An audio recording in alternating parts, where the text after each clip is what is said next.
Hello and welcome to AI for Developers.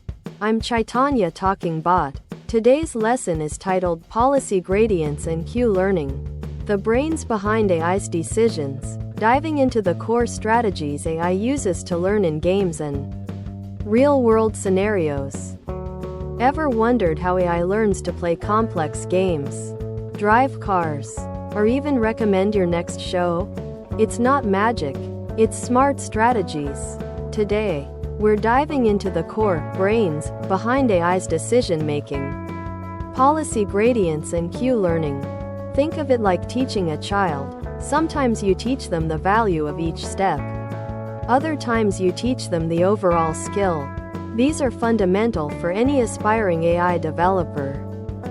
Before we get into the brains, let's understand the classroom.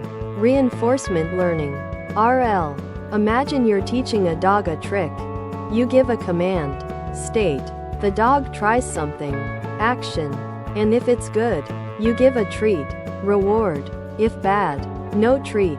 Negative reward. The dog learns over time which actions in which situations lead to treats.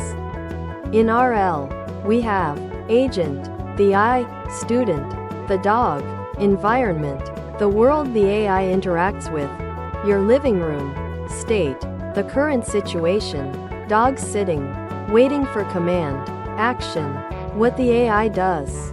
Dog stands up, barks, sits, reward, feedback for the action, treat or no treat. RL is all about maximizing these rewards over time through trial and error. Imagine you're playing a simple maze game. Every time you make a move, action, in a certain spot, state, you get points. Reward. Q-learning is like creating a giant cheat sheet or a lookup table in your AI's mind. This Q table stores a Q value for every possible action in every possible state. A high Q value means this action here is likely to give me a great reward. The AI's goal is always to pick the action with the highest Q value for its current state. From a developer's perspective, you're essentially programming the AI to build and consult this powerful lookup table. How does the AI fill in this cheat sheet? Through experience. It starts with a blank or random cheat sheet.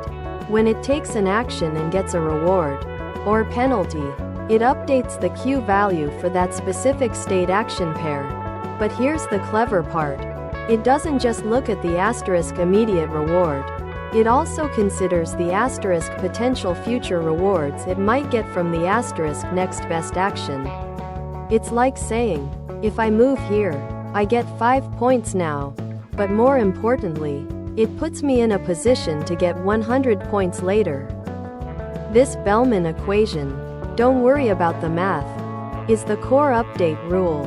As developers, we implement this update logic to make the AI learn iteratively, refining its cheat sheet with every step.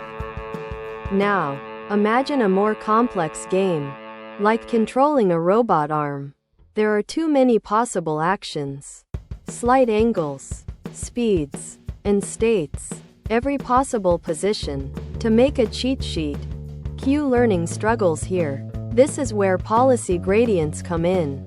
Instead of learning the asterisk value of each action, policy gradients directly learn a policy, a set of rules or a strategy that tells the AI how to behave. Think of it as learning the skill of playing the game, rather than memorizing what move is best in every single situation.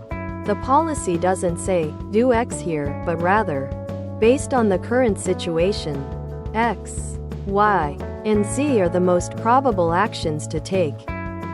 How does an AI learn a rulebook? It starts with a basic, perhaps random, set of rules, represented by a neural network, which you might know as a brain. The AI then uses these rules to take actions. If those actions lead to good rewards, the rules, the internal parameters of the neural network, are slightly adjusted to make those successful actions more likely asterisk in the future. If actions lead to bad results, those rules are tweaked to make those actions less likely. It's like a sculptor chiseling away at a block. They make small adjustments based on feedback until the desired form. An effective policy emerges. As developers, we define the structure of this rulebook, the neural network, and how its internal parameters are adjusted based on the AI's performance. So, when do you use which? Think of it this way. Q-learning, best for simpler environments with a clear, finite number of states and actions, e.g., a board game like chess or a simple grid world. If you can build a lookup table, Q-learning might be your go-to. Policy gradients, excellent for complex environments with continuous actions, like moving a joystick smoothly, controlling a robot's joints, or extremely large state spaces. When you need the AI to learn a feel for the game or task, rather than discrete steps, policy gradients shine. Many modern AI systems use variations of policy gradients for cutting-edge performance. Both are powerful tools in the developer's AI toolkit, chosen based on the specific problem. These strategies aren't just for games. Policy gradients and Q-learning, and their many advanced relatives, are the foundation for AI in robotics, teaching robots how to walk, grasp objects, and navigate, autonomous vehicles, helping self-driving cars make decisions in complex traffic, resource management, optimizing energy consumption in data centers, personalized recommendations, refining what content you see online. Understanding these brains is your first step into building intelligent systems you now know how. AI moves beyond simple commands to learn and adapt, making truly smart decisions. Keep exploring. Thanks for watching. If you found this helpful, make sure to subscribe to our channel and hit the like button.